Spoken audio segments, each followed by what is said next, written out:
My colleague Alyssa Knox is also here on the line and is going to be co-presenting with me today. So before we dive in, here's what you can expect from today's session. We're going to start by giving some additional background on who the COG is before getting into air quality in the region.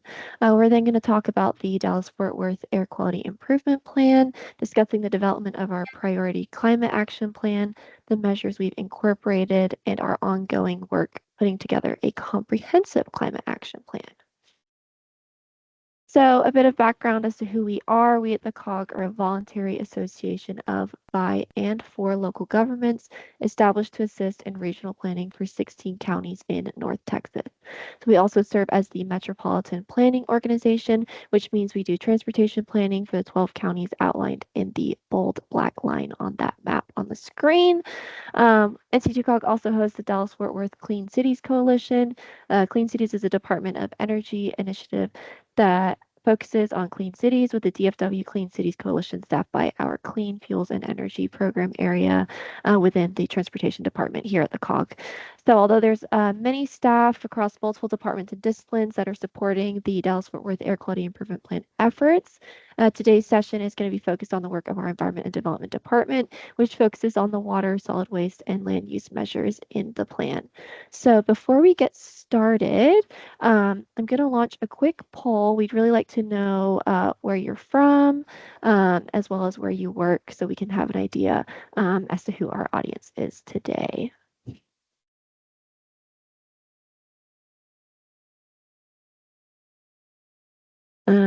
And then once you respond, submit to the poll, you'll have to click the little X in the corner. Otherwise, the poll question will just stay up on your screen.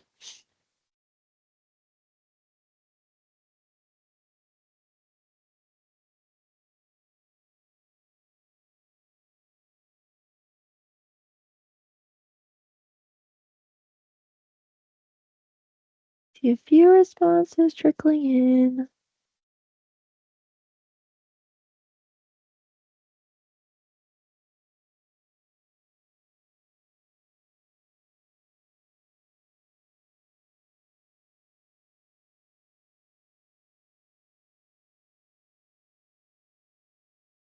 Okay.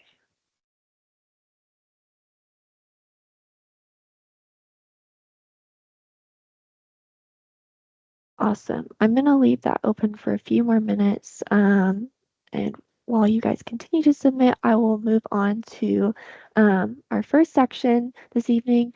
So in order to understand the role of the Dallas-Fort Worth Air Quality Improvement Plan, it's first important to consider what air quality in the region looks like. So we're concerned with the air pollution that's occurring in the DFW region, as it is directly impacting human health each and every day. Local air pollution is made up of 6 criteria pollutants, which are pollutants the EPA has identified as harmful to human health. These are ozone, lead, carbon monoxide, nitrogen dioxide, particulate matter, and sulfur dioxide. So as you can see, DFW is only in attainment for some of these criteria pollutants, which I'll be going into a bit more detail about in the upcoming slides. The other pollutant that we're concerned about is greenhouse gases, which are pollutants that trap heat in the atmosphere and result in warming on surfaces, creating local issues. So unlike local air pollutants, which do tend to remain local and mainly impact people in the area that they are emitted, greenhouse gases have a global impact once they're in the atmosphere. Carbon dioxide, methane, nitrous oxide, and fluorinated gases make up the majority of greenhouse gases in our atmosphere. We have linked a page to the EPA's website about greenhouse gases if you are interested in learning a bit more information. And these slides will be posted on our website following the presentation for your reference. I'm now going to talk in a bit more detail about the criteria air pollutants. So ground level ozone is the primary criteria air pollutant that our region is concerned about.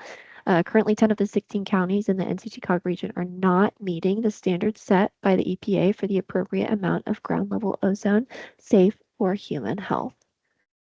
So ozone non-attainment isn't a new issue, but rather it's been plaguing the region for 2.5 decades.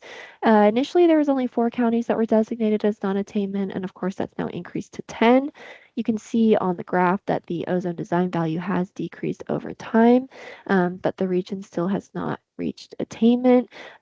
We passed the 1997 standard, but we haven't reached attainment for the 2008 or 2015 standard yet. The other criteria air pollutant I'll highlight is particulate matter, or PM. PM can be a mix of solid particles and liquid droplets and can be found in the air and inhaled. So some examples of PM are soot, spores, and pollen. Comes in two sizes, PM10 and PM2.5. That illustration on the right-hand side of the slide gives you an idea of the size of these particles compared to a grain of sand. And the health impacts of PM include respiratory issues and heart issues, which is part of the reason why we are looking at them. The region isn't in non-attainment for particulate matter, but we are close, so it's something that we're really trying to pay attention to and make sure that we don't pass that non-attainment threshold. I'll talk about our other air pollution category, which is greenhouse gas emissions. So these are the different sectors and the percentage they contribute to overall greenhouse gas emissions in the region in 2019. So the impact that each of these greenhouse gases has on our atmosphere and the climate depends on how much of that greenhouse gas is produced, how long it stays in the atmosphere, and how strongly it impacts the atmosphere. So you can see on the diagram that a large portion of pollutants come from the energy sector, which includes commercial, industrial, and residential energy.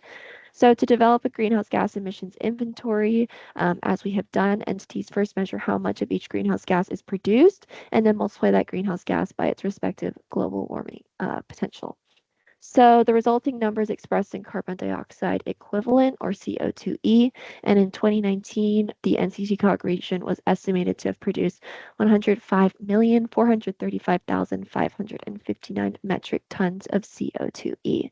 We are currently working on updating this inventory with 2022 data, and we're also expanding it to include emissions from the agriculture, forestry, and land use sector.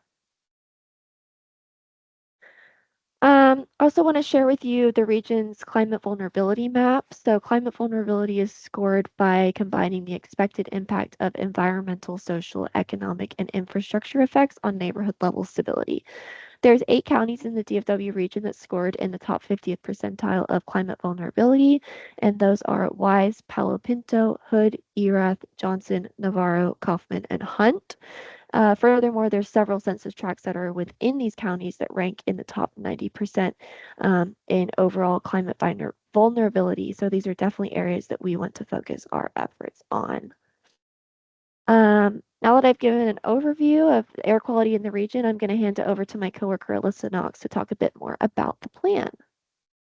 Good evening, everyone. Thank you again for joining us. So now we've talked a little bit about the background on air quality, and we're going to talk more about the development of our Priority Climate Action Plan and the ongoing development of our Comprehensive Climate Action Plan and the difference between the two.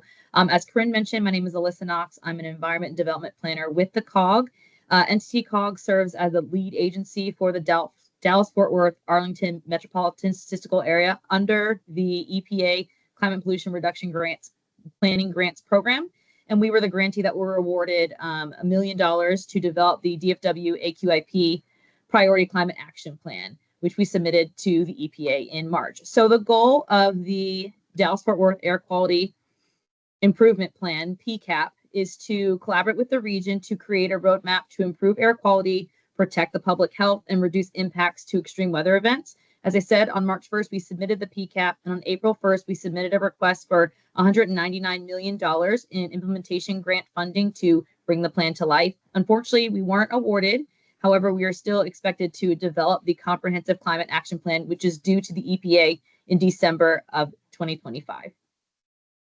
So the Priority Climate Action Plan and the Comprehensive Climate Action Plan do have quite a bit of overlap. The main difference between the two is that the PCAP is focused on the near term, which is a 5-year plan, and the CCAP is focused on the long term, over 25 years. Also, the CCAP has a few additional requirements. The 5 required elements of the PCAP are still required in the Comprehensive Climate Action Plan. The PCAP consists of an inventory of emissions, which Corinne just talked about, measures to reduce those emissions, a review of our region's ability to implement the measures, and identification of funding for the measures, and analysis of low income and disadvantaged communities in the region and how they could be impacted either positively or negatively by the implementation of the measures. The CCAP includes all of the PCAP tasks, but also includes an analysis of workforce gaps and how we will fill them. And we have to work with our region to develop projections for future greenhouse gas emissions and develop targets to reduce greenhouse gas emissions. We are encouraged to develop targets that are consistent with the current US formal commitments to reduce emissions 50 to 52% relative to 2005 levels by 2030 and to achieve net zero by 2050. To develop the DFW AQIP, we conducted extensive engagement to collect feedback on what measures people felt should be included in the plan. Engagement consisted of meetings with members of the public, local governments, councils and committees that support NCTCOG and other stakeholders in various formats, including in-person, virtual, like we're doing right now, and hybrid formats. We also had a public and stakeholder online surveys. We want to give special acknowledgement to our collaborating agencies who worked together with us on the plan and submitted letters of support stating that they are willing to help us develop this plan. They provide a lot of valuable input, so I don't want to overlook their contributions. I want to talk a little bit more about our public online survey. The online survey, which is still open for feedback and suggestions, helps to create some of the Dallas-Fort Worth Air Quality Improvement Plan measures. There were over 280 responses into the development of the PCAP on the public survey. 12 out of 16 NCTCOG counties were represented. 400 comments were provided in the open text fields of the survey. And you can see on the map, there's some orange dots that represent the range of survey responses. A high volume of respondents reside in the Tarrant County region. Our goal for the CCAP is to expand that to get responses from all counties in our region, so every voice is represented, and have at least of our respondents represent a low income or disadvantaged community. We'd like to get your feedback. There should be a poll question pop up and we'd appreciate your response. I'll give you just a few minutes to share your responses on that.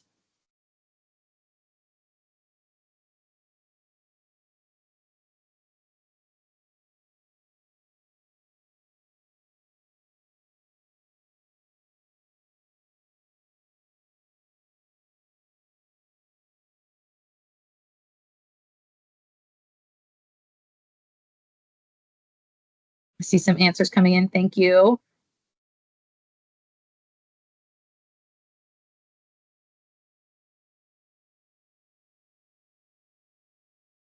I'll give it one more minute and then we'll go on.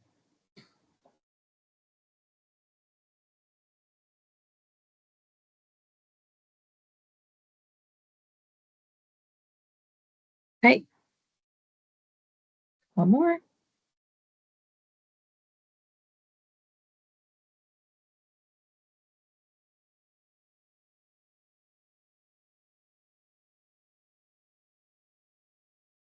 Okay, thank you so much to all who submitted responses.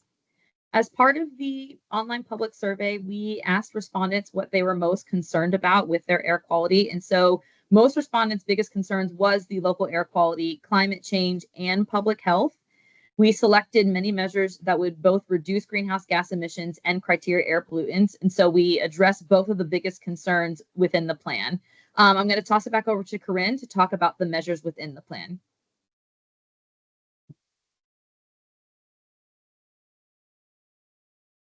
Before I do that, I just want to launch another poll. We're looking as well for feedback on your level of concern with these sectors. And so we just really like you to rank with these kind of specific areas, which how high of a concern they are to you, so that we can get a better idea as to where to focus our efforts moving forward. So I'll leave that open for just a minute, and you can click through using the arrows at the bottom. You'll have to answer each of the questions before you're able to submit the poll. So I'll give you just a few minutes to do that.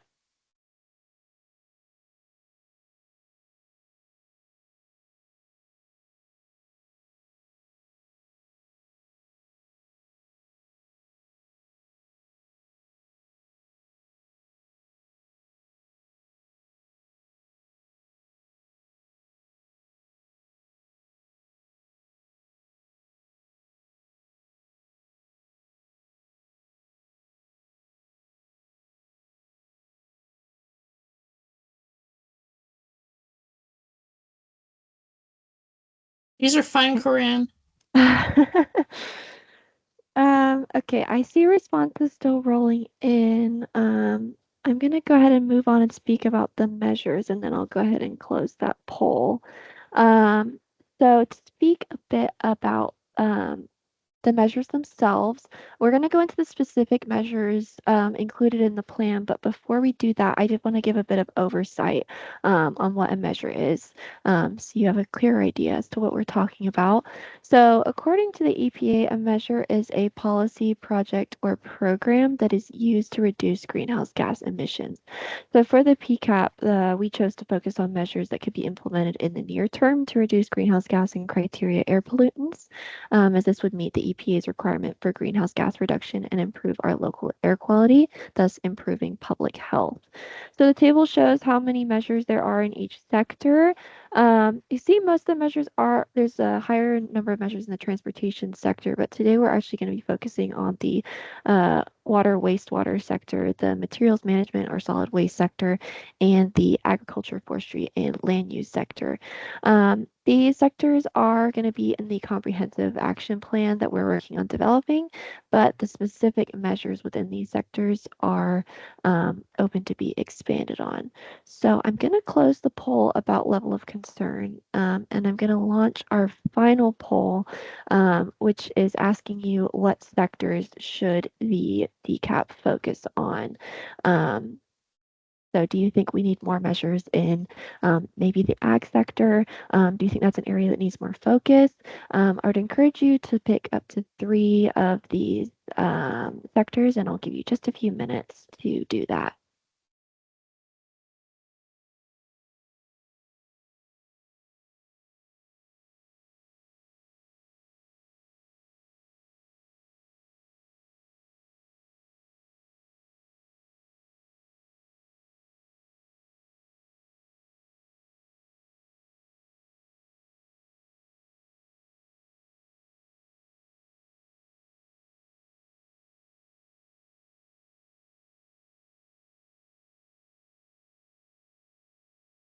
Okay, so I see some responses rolling in. Again, I'll leave that open for a few more minutes. I'll keep moving along. So for each of the measures that we have identified in the PCAP, we also identified at least one community benefit, and that goes beyond air quality improvements. So some examples of benefits include water conservation, green spaces, and community beautification, and reduced costs. So as we go through these measures, you're going to see these little symbols on the screen indicating the additional benefits that they provide. Also, circling back to those air pollutants that I talked about previously, there's also going to be a green leaf indicating if the measure contributes to greenhouse gas reductions, and a blue cloud if it contributes to criteria air pollutant reduction. So jumping right into the measures, we're going to start with the water, wastewater, and watershed management sector. And within this sector, we've identified 4 primary program areas, which are watershed management, water and wastewater treatment infrastructure, wastewater infrastructure, and water resources. And you'll see in that square in the corner of the screen indicating which program area the measures we're talking about are in. So starting with the watershed management program area, these are measures that are designed to maintain and improve water quality, support flood reduction, and enrich habitats in the watersheds of north central Texas. So the first measure is implement integrated stormwater management, low impact development, green stormwater infrastructure, and other nature-based solutions. So green infrastructure like rain gardens and bioswales support carbon sequestration and decrease the amount of impervious surfaces in the built environment. So projects under this measure would incentivize green infrastructure, improve water quality, and reduce energy expenditure. The next measure under this program area is expand contamination detection and pollution prevention. So this is an extension of the COG's efforts supporting entities with municipal storm sewer system permits. and this supports faster response times to pollution detection. Also, under watershed management is increase available stormwater detention volumes. So, as impervious surfaces increase, combined with higher intensity rainfall events and aging infrastructure, additional storage is going to be critical to preventing flooding in the watershed. And then the final measure within watershed management is update stormwater and wastewater conveyance infrastructure. So this would help lessen resources required to capture stormwater runoff and wastewater. Smart manhole projects detect leaks, while trenchless construction methods have lower waste than traditional methods, both of which can help reduce common operations and maintenance challenges. Then going to move into the water and wastewater treatment infrastructure program area, and this focuses on improvements to water and wastewater treatment procedures that increase energy efficiency and promote equipment longevity. So this program area contains one measure, improve water and wastewater treatment process efficiency, which targets the energy required to acquire and treat the region's water supply. Projects under this measure would support more mindful energy consumption and support long-term energy supply needs through best management practices and energy efficiency updates throughout the water treatment process. Then going to move into the wastewater infrastructure program area, which has measures that promote sustainable use of water resources, protect public health, and support economic growth. So the first wastewater infrastructure measure is address on-site sewage facility systems, also known as septic systems. Improved identification and tracking of these systems will really help in tackling system failures in a more timely manner, thus reducing the negative impacts that contamination from failing systems has on groundwater.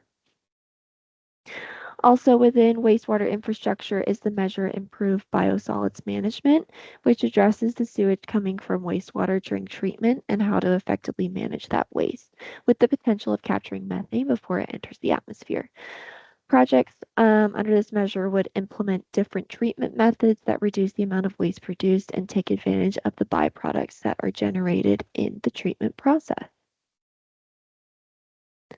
And then the final measure in the wastewater infrastructure area is support effluent reuse, which involves using treated wastewater for purposes like irrigation, industrial processes, or toilet flushing. So by upgrading and expanding reuse programs and infrastructure, these projects can help reduce energy consumption and expenditures.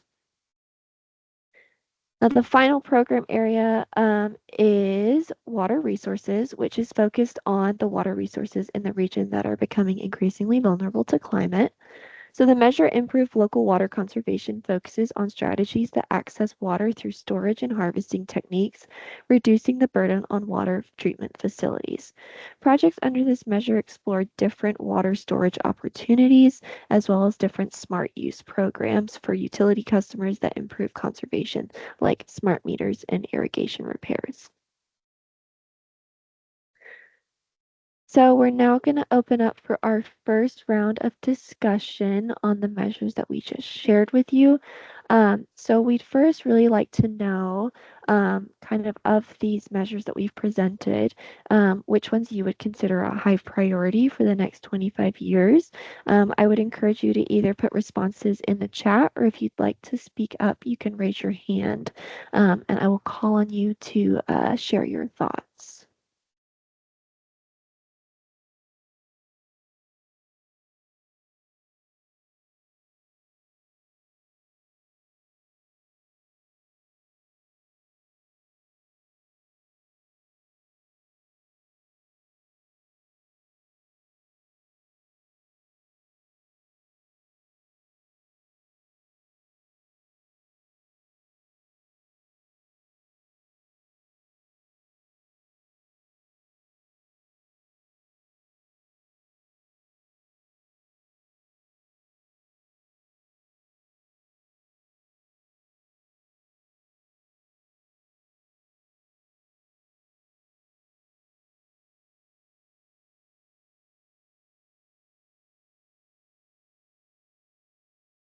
Okay, I will move along to the next question. If water storage, great. Preserving water is the highest priority. The more people that move here, the more water we need. Texas has limited resources. Yes, very good point. Um, I'll move on to the next question, but I'll encourage you to continue putting responses in the chat. Um, so we're also wanting to hear if you see any potential negatives with these measures, any potential negative impacts of implementing these that you could maybe see happening. Again, encourage you to use the chat or raise your hand if you would like to speak up.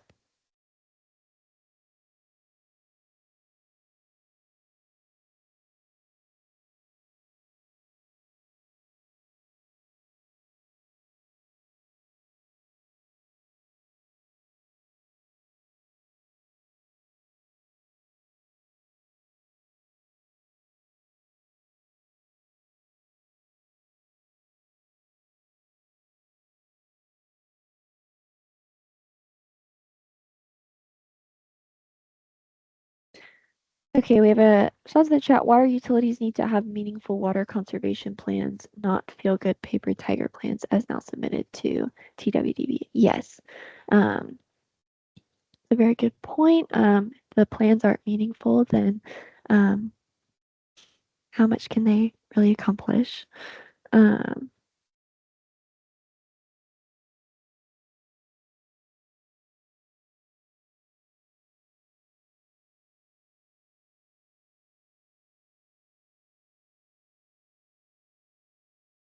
Okay, need to look at water. I'm not sure what that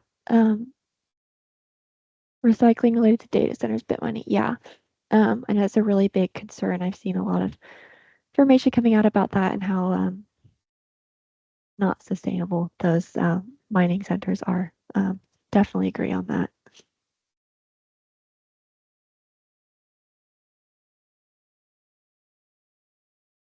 Okay, I'll pose our final question. Love to hear if there's any measures related to water, wastewater that you think we should be including. What are we missing that we could incorporate into the CCAP? Of course, these were measures that we came up with the intention of them being implemented within the next 5 years. And as we mentioned, the CCAP is a longer term plan. So we have a bit more range with what we can implement.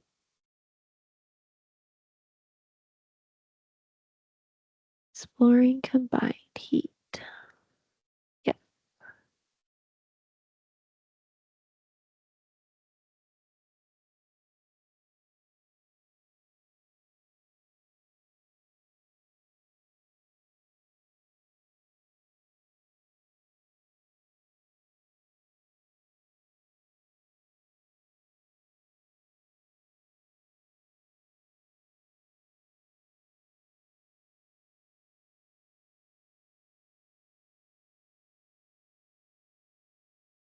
Ah.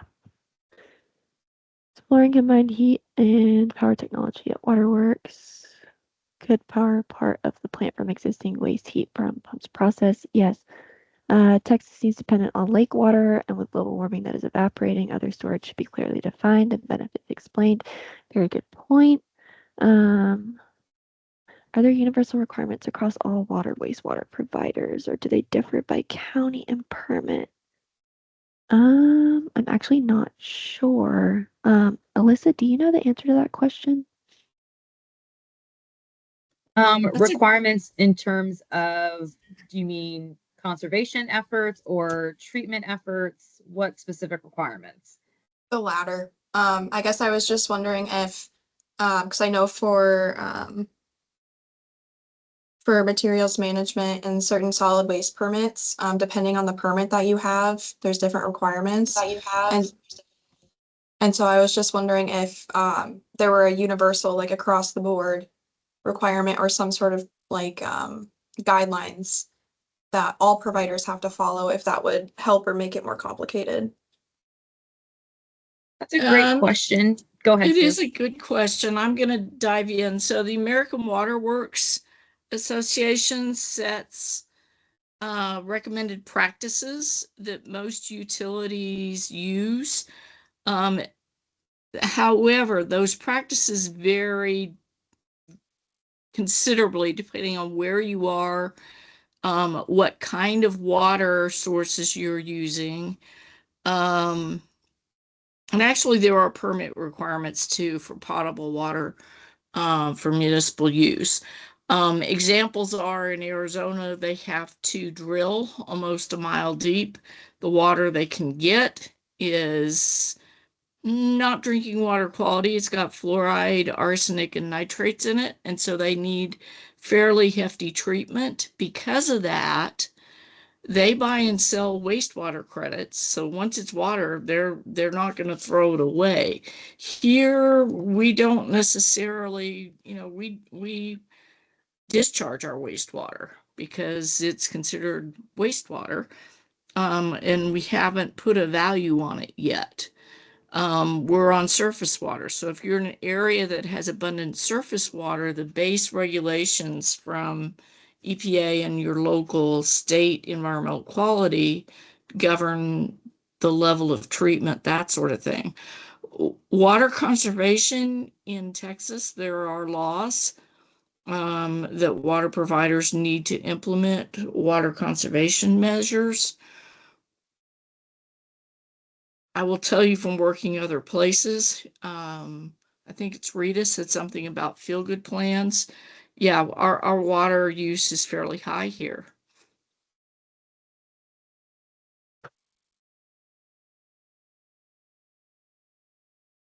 Okay, we've got a response. More education of the public should be done to inform people about the importance of best practices, the use of water. When people understand the importance and how and why to conserve, they are more apt to participate freely and happily. Definitely agree with that. If people don't understand, then they're not going to want to do it. So, okay, lots of great responses. I'm going to hand it over to Alyssa to talk about our materials management sector next. Hey. So when we say materials management, what we're talking about is solid waste. Think of your trash and other things that end up in the landfill. And so with a number of our solid waste measures, a big goal is to reduce the waste that ends up in our region's landfill through the expansion of recycling and composting. Finding space for all of the waste our region generates remains a challenge. Additionally, we want to enhance and improve existing practices and facilities to reduce greenhouse gas emissions further. Currently, organic waste is about 27% of our total regional waste, and we have 27 composting facilities within the region. But according to some 2021 data, they're only capturing about 1% of that 27% total regional waste. So that leaves space for a lot of compost expansion opportunities. Some cities currently offer commercial and residential organic waste pickup programs and subscription-based residential food scrap programs, and we'd like to expand that effort region-wide. Additionally, we'd like to expand composting to multifamily residences such as apartments, condominiums, that sort of thing. 50% of the region's residents reside in multifamily homes, but not all facilities offer recycling and compost options. So this would make composting and recycling more convenient, easily, and help improve the adoption of these practices. So part of the plan involves providing incentives to developers to create on-site space for composting and recycling, which would include pickup as well. Finally, the final project under this measure is that we'd like to build additional composting facilities to capture more of the organic waste happening within our region. So in addition to increasing organic waste capture, we'd like to see the region make better use of the organic waste that it does remove from the waste stream. So this project specifically would involve identifying areas of high waste density to implement organic waste to energy practices through anaerobic digestion. And in simple terms, that is using bacteria to break down waste. And then the byproduct of that could be used to generate further energy. So this would involve identifying areas of high waste density, such as restaurants or other popular food sources, arranging for collection of that waste on a regular basis, and deliver it for treatment as part of the breakdown process. In addition to increasing organic waste capture, we'd like to see the region make better use of the organic waste it does remove from the waste stream. Sorry, did I miss a slide? Nope, I didn't. Okay, just double checking here. Okay, so another measure of the plan is to divert construction and demolition debris and material from the landfills to support other uses. And so while this measure doesn't have a direct greenhouse gas emission reduction benefit, we expect that the projects will increase regional resilience and will help create jobs. This measure would remove construction and demolition debris from the waste stream to increase space within the landfill, like I mentioned earlier. We also want to achieve this through expanding recycling facilities that would accept these materials and partner with companies that use low waste techniques in their building and demolition practices. One significant requirement in contracts could be the prioritization of deconstruction versus demolition. Demolition, think of that as typically things being torn down. Deconstruction allows for the materials to be resold and reused without damaging them. So it's a form of recycling the materials. Another measure under the materials management sector would be to upgrade our waste disposal facilities. It's estimated right now that we have about 23 years left of capacity in the region's Type 1 landfills. Type 1 landfills are the type of facilities that accept all types of municipal solid waste, including construction and demolition materials and special waste. This problem is really heightened in the western part of the region, which includes Erath, Hood, Johnson, Palo Pinto, Parker, Somerville, Tarrant, and Wise counties, where there is an estimated 15 years of capacity left in those landfills. And so we want to provide support to those counties. To that end, the project under this measure that we would seek to implement would be the Western Regional Resource Management Center, which would give local governments and businesses in that part of the region options to recover materials and better manage generated waste. Other projects under this measure include utilizing landfill seals and covers to prevent runoff into waterways and establish buffers and zoning that would reduce landfill presence in vulnerable areas, especially areas with there's already an existing pollutant burden. Particularly popular in the survey the first time around was implementing landfill gas capture. In 2021, resource recovery activities in 10 landfills in the region produced 255 gigawatt hours of electricity for sale to the grid. So this project would essentially upgrade and augment those systems, and we would install new systems to expand that effort. The next measure in the materials management sector is to implement transfer and recycling facilities. So this measure was really popular in the survey as well. The region is experiencing increased demand for recycling facilities, especially as the population continues to grow. To that end, updating existing facilities will support increased material collection, making loading and unloading more time efficient. Adding additional recycling centers will provide increased access to recycling. Right now, some of our residents travel more than 30 minutes to the closest recycling center, which makes it a pretty inconvenient practice. So providing more convenient recycling options can increase recycling and make it easier, and in turn, reduce the greenhouse gas emissions associated with driving back and forth to recycling centers.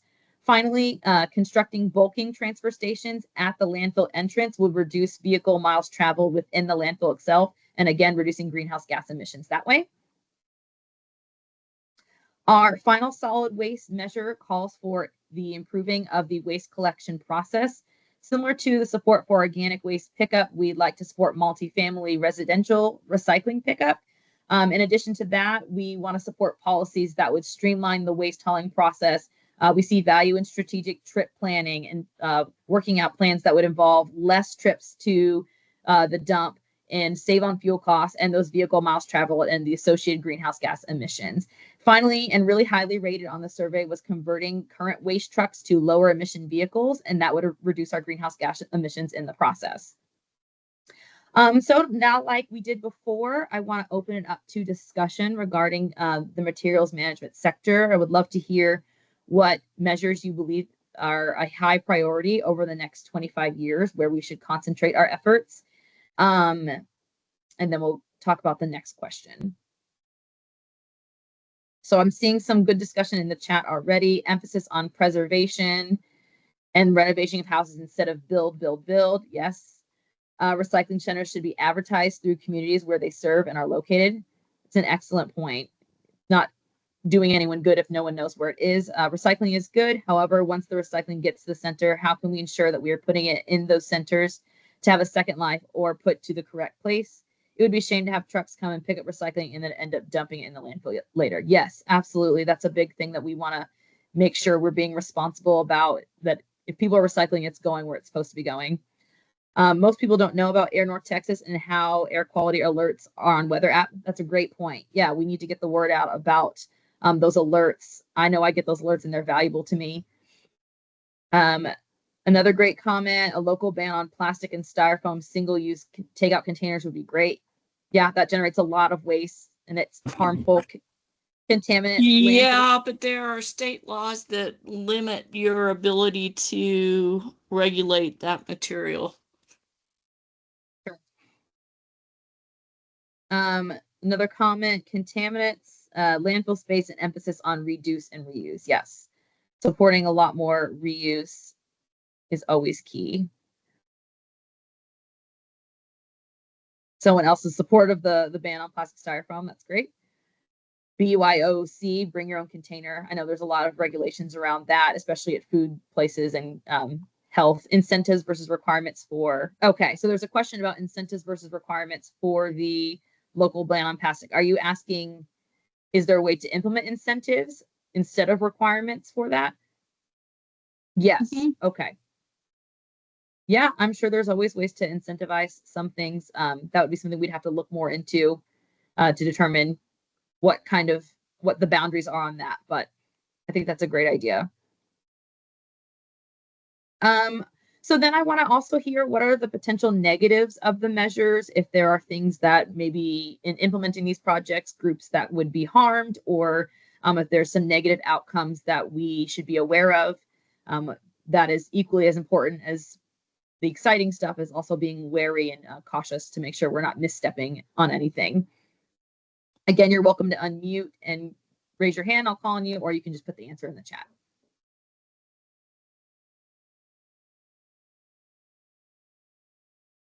Hey, Alyssa. I was going to say that affordability sometimes can be a big issue when we're considering like certain communities and people groups and demographics that we are working with and serving in the area that we basically work in, because like sustainable options, while they are, very like usable and they're like out there in high levels, so to speak, they're not as accessible when it comes to price tag. And so that can kind of like people shy away from it, because like, why would I pay more for this reusable plastic bag? Because I'm thinking of an example that's like kind of off the top of my head.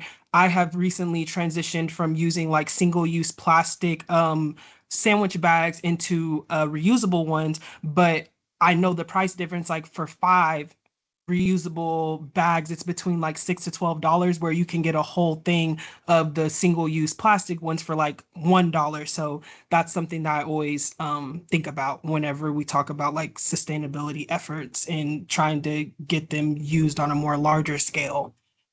Sure. Right. It's thinking about the long term, because you're right. Sometimes single use it's faster, it's cheaper, it's easier. But if you're buying 200 single use bags versus reusing the same 3 that you have, then the cost savings are there as well. But that's an excellent point. Thank you. Yeah, you're right. Some more discussion in the chat. There was a great point about including and encouraging apartments and multifamily housing, which is often overlooked. That's right. There's a huge, that's something that we wanted to really highlight in the plan and make specific projects for multifamily, whether that is encouraging on-site composting and gardening where it's feasible, or whether it's developing pickup plans for those multifamily areas, because we don't want to leave out half the region. Apartment and HOA management often don't want the increased cost. That often is true. So there needs to be a cost benefit explanation to get their buy-in, right? And so it's a lot of coming together and engaging with different groups to highlight the benefits of this for everybody within the region, to get that support and buy-in. Another comment, the stats on recycling plastic are clearly indicating that recycling is not working well. 79% of plastic was accumulated landfills and 9% is recycled. We can do better. Yes. Can NCTCOG give out reusable bags and containers for free to low-income families? That's a great question. That is something that the COG has done at outreach and education events to help get the word out about reusable items. It depends. There's a lot of rules and sometimes that go into that, but in general, we try to do that when it's appropriate and when it's feasible to provide greater support. But yes, that's an excellent idea. Contaminants are tricky regarding recycling plastics. Yes. Great idea for giveaways. And forever chemicals, yes, need to be regulated and stopped. There's lots of regulations regarding, even in the solid waste sector and as well as in the wastewater sector, regarding PFAS and other forever chemicals as well. Great point. Pests are also concerned for multifamily living, composting, better education. Yeah, for sure. Okay, this is all really, really great feedback. I'm so grateful to hear all these responses. I want to keep the conversation going, but also keep us rolling. I want to hear if you feel there's anything that we are missing. People are, oh, Savannah, do you have a question? Oh, Alyssa, I'll wait until you're finished with this discussion. There was just a question earlier in the chat that I wanted to make sure we didn't miss about engagement opportunities that I can take, but you can finish up materials management first. Sure. Okay, sounds good. Just want to hear what you feel we are missing in the materials management sector that we need to include in the 25-year comprehensive plan. There's already some really great ideas, but we would love to hear if you have any other further. I'm seeing a question, where can we send other ideas after this program? That survey, I believe the QR code will be available at the end of the survey as well. And I can also drop the link in the chat, or somebody else can. You'll be able to provide a bunch of feedback there as well. And then our email addresses are also available. If you'd like to just email us your ideas, we would love to hear them. Savannah, you can go ahead and address your question while we're thinking about that. Sure. Hi, everyone. My name is Savannah Nance. I'm a transportation planner with the North Central Texas Council of Government, so I'm in our transportation department. I also work on this initiative. I just saw a comment earlier about how can we engage with more people and what are kind of the barriers to engagement. And I just wanted to make sure we didn't skip it. It was pretty far earlier in the chat, so I didn't want to miss that. So I would say that the main barriers to engagement is just people are busy. Unfortunately, we had probably at least double the number of attendees registered. It might have been triple. I don't remember what the final number was. And we just know that they're busy. Maybe they had a second job, they had a life event come up. We try to pick times that are convenient for everyone. And if there's a suggestion for a more convenient time, we're happy to take those recommendations. If that's a weekend, if it's a Wednesday night instead of a Tuesday night, we're definitely open to those suggestions. But like I said, people are just busy, and we're so grateful that everyone came out tonight. And we know more people were interested and they just weren't able to make it. So we're definitely going to have future meetings. This second plan isn't due until December of 2025. So as we're going through the development of this plan, we're going to have additional meetings and we'll be taking more feedback. And then also, if you have suggestions on a opportunity for us to come to people rather than asking people to come to us, we really appreciate those suggestions, those invitations, and would love to try to accommodate as many of those as possible. So I just wanted to make sure we didn't miss that question from Garrett in the chat and didn't address it. But that was it. Thank you. I appreciate that, Savannah. Okay. I see there was maybe NCTCOG can show up at Earth Day events. Yes, love that always. We always try to get out to our Earth Day events that we know are happening. There's a comment about new materials management facilities in the western part of the region, of course. And how much tabling do y'all do? We try to do tabling based off of when we have events that we hear about events. Of course, we're always trying to look for other ways to get out. So if you have events that you know are going on and applicable and are welcome to having us come out, we would love to table. It just depends on when we find out and staff availability, but we try to get as much as possible. We really would value that as well. Folks are used to an ad, an event, or whatever is linked to tonight's presentation. Oh, yes. Okay. I almost deleted it before this happened this evening. Oh no. So yeah, I think getting used to or not used to ad event. Yeah, that's kind of a system that maybe we should try to help familiarize folks with, or maybe look into some different practices on that. Promotion of the program and others need more broad based so all people have access to the information. Great point. Where the keep Texas clean signs that were so prevalent. That's a great question. So maybe are you suggesting investing in signage to get more engagement and education?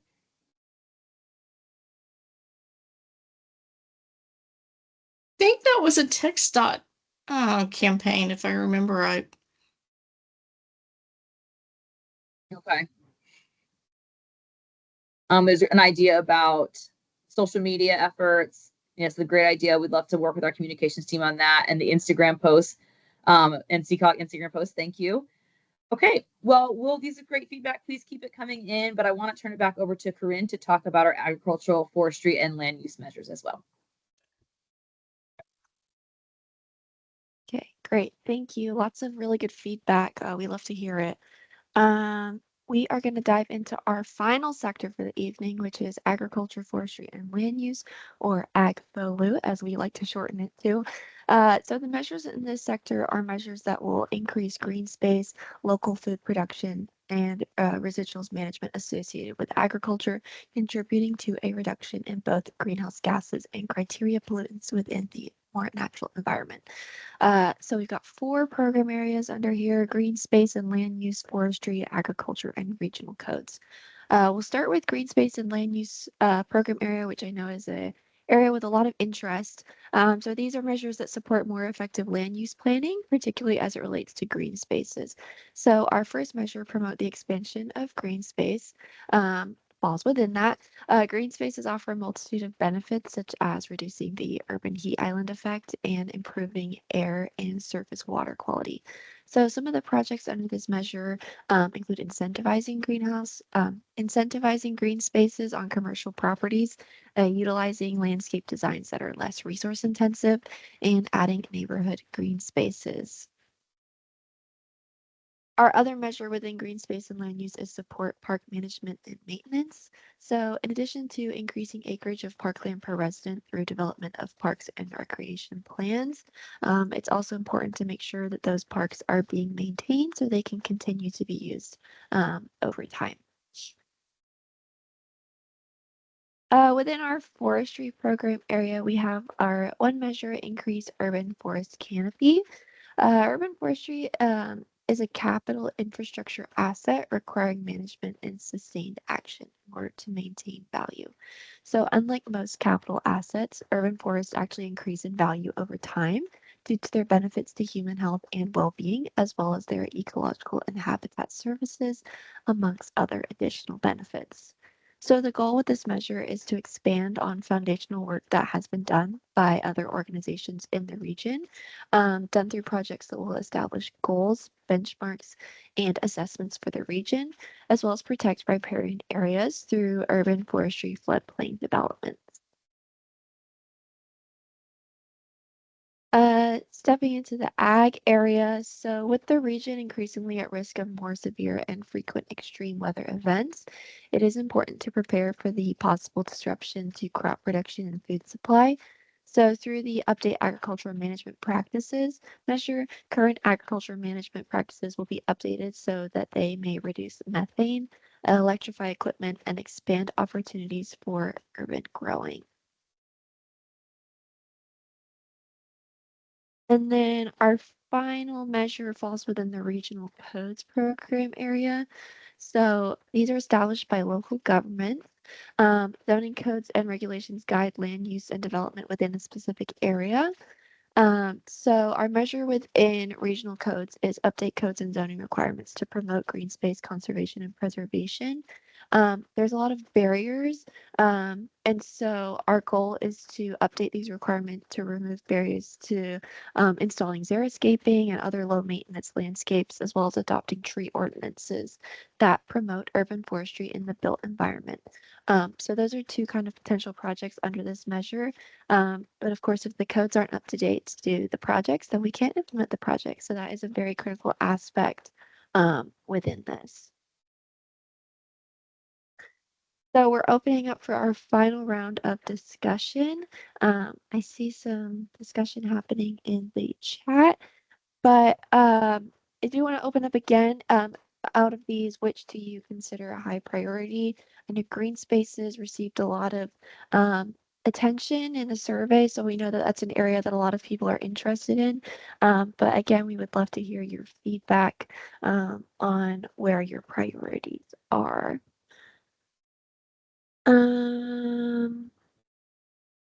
Okay, so in the chat, handouts in library, schools, and other public, yeah, that's with the engagement, trying to recycle toolkits as well. I like the idea of government buildings having green spaces on their roofs. I can see the ability severely limited unless a grant incentive is given. Yeah, if people don't have the uh, funding to do it, then it's difficult. We are going to talk a bit about funding in a little bit, but green spaces on roof, I think is a great idea. It's making use of space that's already there. Green focus on salaries paid by the city to employees needs to be considered. Yeah, that's definitely something that needs to be taken into consideration. People should be paid an equitable wage. Support for that. Education and support for urban agriculture. Yeah, normally when you think of agriculture, you think more in kind of the rural areas, but of course there's also ag that happens in the more urban areas. And I think there's definitely a lack of education around that. Focus on prairie restoration and preservation. We've lost so many native prairie land already, and we'll lose more. Yes, definitely agree with that. I've heard a few presentations about how prairie land is slowly dwindling away as we continue to expand. So it's definitely important that we restore, preserve those areas. As agricultural land in our area decreases, how much of a priority will it be in the future? I guess because our region does encompass, there's the rural regions as well. And so even though our region is not a very ag heavy area compared to other parts of the state, there's still ag that's ongoing. And so it's still, there's still attention that needs to be paid to that sector because it can produce quite a significant amount of greenhouse gases. Native landscaping, yes, we love native plants. More focus on invasives and prevent their sale by local nurseries. Yeah, and I think that also kind of ties in with education. A lot of people just don't know that the plants they're putting in are invasive or aren't familiar with native plants. So that's definitely an area to tap in with education. Significant concerns for the air and water pollution, how it affects agriculture, urban and gardening increase with more training. So much air pollution affects food production and quality. Yeah, that's a really good point. Um, yeah, if the water in the air isn't clean, it makes you wonder what's gonna go into your food. So it's definitely something that needs to be considered when we talk about urban agriculture and um, taken into that process. So I will then open up for our next question. What are the potential negatives of agricultural measures? I know someone mentioned the air pollution, water pollution in urban areas, but would love to hear any other potential negatives that you see. Working against the narrative of aesthetics when it comes to greenery and honing in on its actual effectiveness and viability. Yeah, I think that's a big issue, especially with like HOAs, trying to educate people on that. Native plants aren't always the most pretty, but they are, they play a really important role. Love for apartment complexes to have a community garden. That's a really great idea. Um, Opportunity for deck patio gardens. Yes. So if maybe residents don't have the option for a deck or patio garden, that community garden option is there. Those are really great ideas.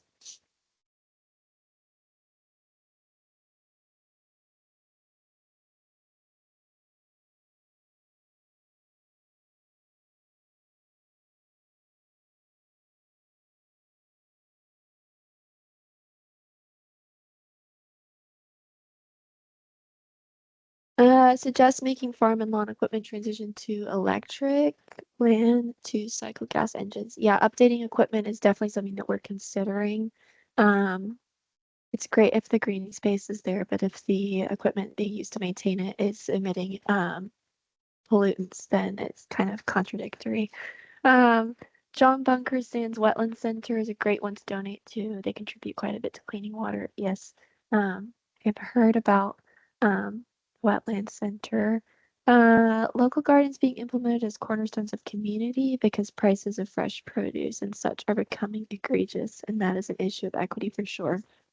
Yeah, definitely a point, and those community gardens are kind of a way to bring people together, kind of engage, educate one another as well. Yeah, aids with education on food waste. Really good point.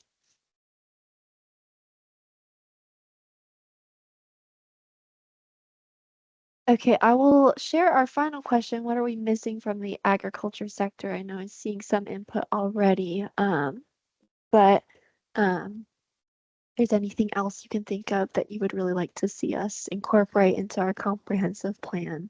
We'd love to hear. People are drinking, cooking, bathing, swimming in the city water, which has forever chemicals. Can't be removed. What are the short and long-term effects of these chemicals? Also in our fabrics. Yeah, it's really difficult because they're really in everything. And it's all very new with the regulations. So trying to get around that so that, it's bad for our health. So trying to approach that. Educate on how to use the produce. A lot of people feel daunted when cooking with produce because they don't know how to cook. Yes. Um, Look at converting strip malls into indoor agriculture facilities. That's a really cool idea. Especially as a lot of strip malls seem to be shutting down now as things tend to transition to online. That would be a great way to um, approach um, approach that lack on accountability. Yeah. Uh, Second. Yeah, I think that's a really cool idea. I hadn't even considered that. It's definitely something we can look into.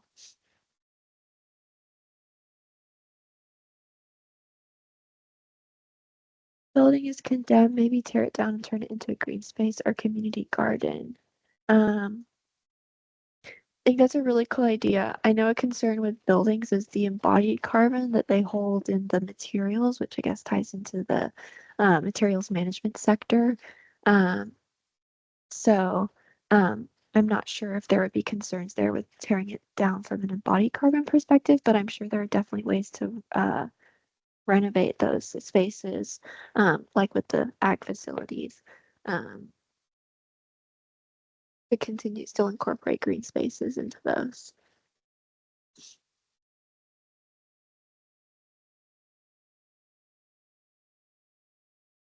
Jogging, people are jogging, biking, walking to the door or their car every day. The air needs to be clean. Yes.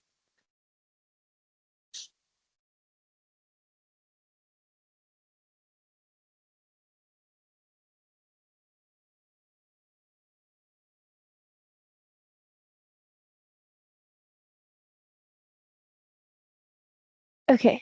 Well, thank you everyone for responding, giving your feedback. We really appreciate it. Very helpful, and we'll definitely use it as we continue um, moving forward with this and developing our comprehensive um, climate action plan. Now going to transition and talk a bit about our next steps with this. Um, so as we're approaching the end of the session, I do want to encourage you to check our website. I did send that in the chat earlier, but I can send it again. Um, we have a sign up for eBlast where we'll share information. As Savannah mentioned, we'll be having a lot more public meetings in the future. So sign up for those eBlasts to make sure that you're notified of those. We also have the survey up on the website, which I will include the QR code to in the next slide. So we would love to continue hearing your feedback and would really encourage you to fill that out if you haven't done so already. Or if you have, you're welcome to submit another response. And then we also have our actual plan up on our website as well. It's quite long. We did post a executive summary draft that's available right now that kind of summarizes everything. If you would rather read that than the full document. And then we also did want to share an update on funding. As Alyssa mentioned, we didn't receive the implementation grant funding through the EPA, but these are, of course, measures that we still want to implement. We know there's a need for them, and so we are exploring other funding opportunities. So we do have a couple funding opportunities that we are considering right now, and there's of course other funding opportunities that we're expecting to open in the future that we are keeping an eye on and interested in. And as I mentioned, our survey, so we're really hoping to get feedback from all 16 counties. As we mentioned earlier, we only got responses from 12 of the 16 counties for the PCAP. So would really encourage you to go and fill this out. Also to share it with your network so we can really try and get as much input as possible because this plan should benefit the community and we need that community input to make sure that it is meeting your needs and interests and the areas that you feel like need improvement. So with that, I'm gonna wrap it up. This is our contact information. If anyone has any questions, we're gonna stick around for a couple minutes and are happy to answer those. But this recording is gonna be posted on the public input webpage, as well as the slides, so you can keep an eye out for that. But otherwise, I'll say thank you everyone for the feedback. Hope you have a great evening. And yeah, thank you so much.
I see a few people hanging on. I just want to make sure there's no questions before I end the meeting.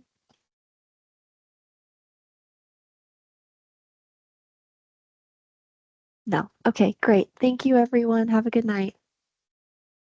Toodles.